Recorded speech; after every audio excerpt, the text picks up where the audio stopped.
परदेश। देखा ये कजरी महोत्सव यही बने रखा गया कि खाटी माटी की गीत प्रस्तुति हो और दुल्हन का दुल्हा परदेश में रिमझिम पानी बरसता और बादल गरजता, बिजली चमकता और जब बिजली चमके बाबूजी तब दुल्हन का करेजा धक धक धक के दुल्हा परदेश बा दुल्हन व्याकुल बा बिना हमें बात दुखित बा कि सैया हमारा आए नहीं घरे। तो दुल्हन ने कहा का भैया का गान बा अरे परदेसवा से अरे मोरे रामा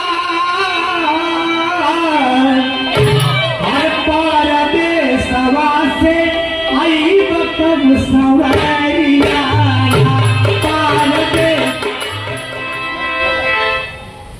और सावन का महीना बा मास्टर साहब। आई बारिश के समय में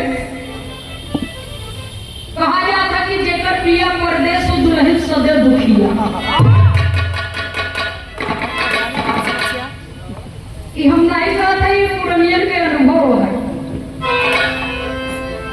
अब कहाँ तक बात सही और कहाँ तक गलत है कि आप सब समझेंगे। तो एक लाइन गीत का भाव है,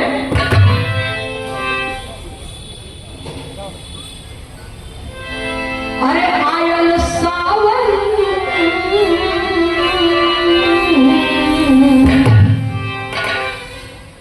आयल सावन सुहावन बहार पिया पड़ेला फुहार पिया। आयल सावन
सम्मानित श्रीमान रमाशंकर विश्वकर्मा जी, सम्मानित श्री रमाशंकर विश्वकर्मा जी, आप ढोलक के बहुत अच्छे वादक भैया। गीत पे 21 रुपया का आशीर्वाद की तमन्ना हुई आप सबसे। झूला पड़ गई डारी डारी, झूला पड़ गई डारी की हालत धीरा की सारी की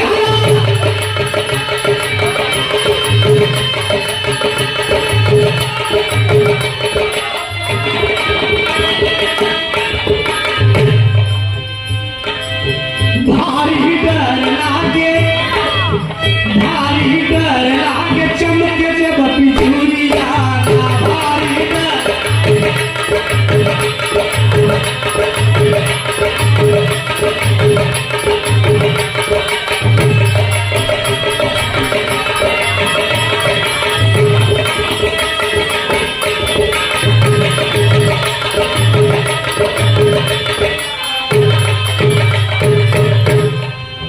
पवन बहे पुरवाई पुरवाई,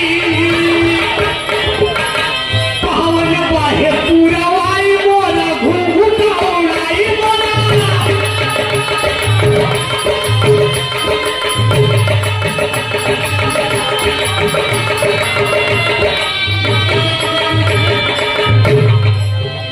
का बताई बीती हो, का बताई बीती दुख के उमरिया, का बताई।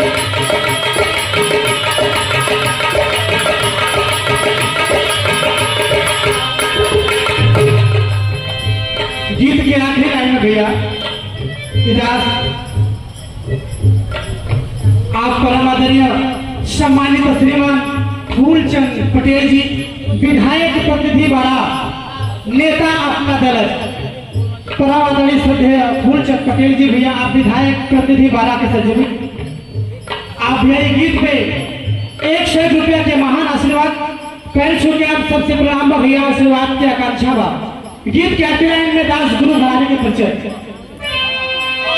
हरे भूल हले भूल